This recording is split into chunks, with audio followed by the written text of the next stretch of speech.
অনেক যুগ আগে টিকটক নামে একটা চিড়িয়াখানা ছিল। কথা কি ক্লিয়ার না ভেজাল আছে?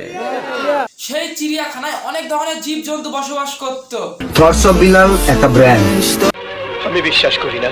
কিন্তু একদিন কি হয়, সেখান থেকে একটা জন্তু পালিয়ে বাইরে চলে আসে।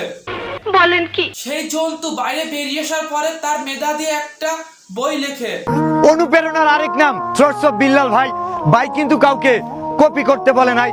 সেই বইটার নাম হচ্ছে হৃদয় ভাঙার গর্জন। সেই বইয়ের লেখক হচ্ছে আমাদের হাগু মার্কা কান্ডু বিল্লাল ভাই।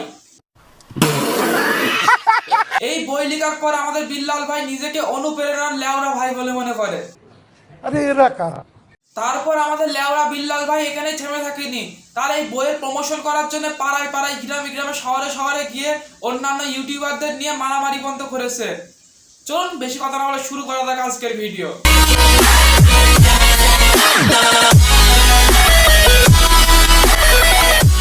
গাজীপুর ছাড়া বাকি 63 জেলায় উমর বয়কট। আমাদের অনুপ্রেরণা লেওড়া ভাইয়ের তো অনেক ক্ষমতা, আর আমাদের এত বড় ফ্যান বেস আলা ওমর অন ফায়ারকেই তিনি বয়কট করে দিচ্ছে।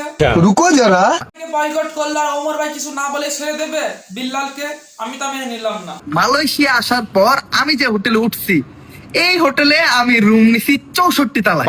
মানে 63 তলা পর্যন্ত আমি চাইলে কিন্তু নিতে পারতাম, কিন্তু 63 জিনিসটাই আমার জীবন থেকে বয়কট হয়ে গেছে।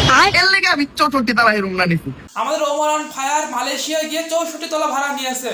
63 তলা পর্যন্ত 64 তলা ভাড়া নিয়েছে, কারণ তাকে 63 তলা পর্যন্ত তাকে বয়কট করা হয়েছে।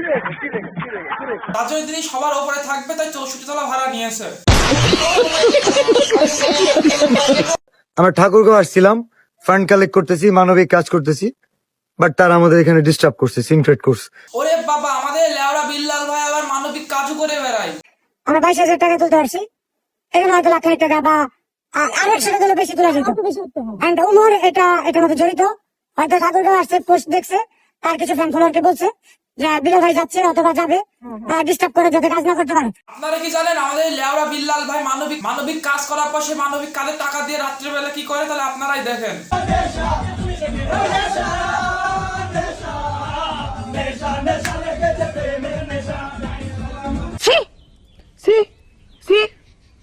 আর এখানে শেষ না, আমাদের বিল্লাল ভাই যেখানে যায় সেখানে তার বিজনেস স্টার্ট করে দেয়। কখনো লিচুর পাতা, থটস অফ বিল্লাল আজকে থেকে এই লেচু গাছের পাতা বিক্রি করবে। কখনো গোলাপ ফুল। আচ্ছা, ও আমাকে এই ফুল দিছে, এই ফুলটা আমি 1 লক্ষ টাকা কিনে নিলাম। এইটাও সম্ভব? এন্ড প্রতি পাতা যে কিনে নেবে, এটা কোনো নির্দিষ্ট দাম নাই। 100 টাকা দিয়ে কিনতে পারে, 1 লাখ টাকা দিয়ে কিনতে পারে। ওরে বাবা, আমাদের লেওড়া বিল্লাল ভাই এখন আবার গাছের পাতা বিক্রি করবে। ইস, মিথ্যে কথা। কিন্তু এর গাছের পাতা কিনবে কিটা?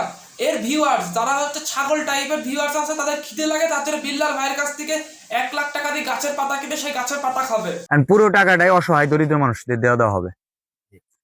এন্ড এখানে আমি দিতে গিয়া যাতায়াত খরচ বা অন্য কিছু যা লাগবে এগুলো আমার পকেট থেকে যাবে। আর আমাদের লেওড়া বিল্লাল ভাই মানবিক কাজের জন্য যায় নাকি তার বিজনেস সামলাতে যায়, আমি সেটাই তো বুঝি না। আচ্ছা, ও আমাকে এই ফুল দিছে, এই ফুলটা আমি 1 লক্ষ টাকা কিনে নিলাম। আলহামদুলিল্লাহ। 9 লক্ষ। আচ্ছা, এখানেই শেষ না, আমাদের এই বিল্লাল ভাই যেখানে যাবে সেখানে কি বিজনেস শুরু করার আগে আর অনুপ্রেরণায় লেখা বই থেকে অনুপ্রেরিত কিছু শব্দ শুনিয়ে দর্শকদের অনুপ্রেরণা করার পরে অনুপ্রেরণার আরেক নাম থটস অফ বিল্লাল ভাই। দর্শকদের বুকাস্ত বানিয়ে তারপরে তাদের থেকে কিছু টাকা হাতিয়ে নেয় আমাদের বিল্লাল ভাই। এই ফুলটা কেউ কিনে নেবেন সাইমনের জন্য? আমি নেব ভাই। জাস্ট 10,000 টাকা দেব। 10,000 বলতে কি বদলানো হচ্ছে? অডিয়েন্স বুকা বানানো হচ্ছে। এর ভিউয়ার্সরা কত লেভেলে বুকাস্ত হলে একটা 5 টাকার গোলাপ ফুল তারা 10,000 টাকাতে কিনতে রাজি। নিঃসন্দেহে তুই ঠিক কথা বলেছিস। এর নামে হচ্ছে আমাদের লেওড়া মার্কা থটস অফ বিল্লাল ভাইয়ের অনুপ্রেরণা। আবার নাকি শুনলাম আমাদের অনুপ্রেরণা লেওড়া ভাইকে নাসা ভাই ডান্ডা দিয়ে তার গরম পাশাকে ঠান্ডা করে দিয়েছে আমাদের নাসা ভাই। ইউজ দেখতে পারি ব্লেডের এন্টিটা জাস্ট দেখেন, যে তার কনফিডেন্সটা দেখেন, সামনে কে আছে সেটা দেখার বিষয় না, ব্লেডের আক্রমণ। এই নাসা ভাই বিল্লালের ডান্ডা মেরে ঠান্ডা করার ঘটনাটা পুরো আমি বলছি। ওনার হিসাব হচ্ছে উনি যে মাজার তৈরি করে কাজ করে, সেই মাজারে আমি কেন যোগ দেই? তার মাজারে আমি যোগ দিই না, অ্যাজ লাইক দ্যাট, মানে তাকে যে সবাই চাটে, রাসেল কেন চাটে না?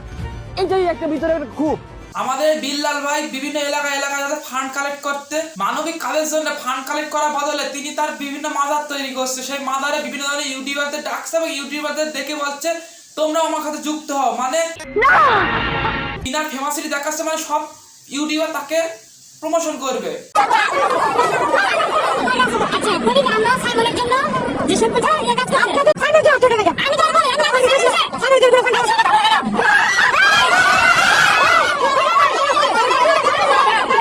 এদিকে আমার নাসা ভাই তো একের মানুষ, সে বুঝে গিয়েছে সবাইকে ডেকে নিয়ে এসে তার অনুপ্রেরণায় অনুপ্রাণিত করে তার কাছ থেকে টাকা পেটে খেয়ে নেবে। তার জন্য আমাদের নাসা ভাই ডান্ডা দিয়ে পাতা ঠান্ডা করতে গিয়েছিল। আপনারা একটু দেখেন ওই যে নাসা, ভাই আমাদের এই লেওড়া বিল্লাল ভাই ক্ষমতাটা কি ভাই? বিভিন্ন এলাকায় গিয়ে তিনার ভিডিও দেখার জন্য অনুপ্রাণিত করবে, কিন্তু ওই এলাকার বাদ বাকি ইউটিউবারদের তিনি বয়কট করে দেবে। ভাই ক্ষমতাটা কি ভাই? আমি নিজেই তো বুঝতে পারি না।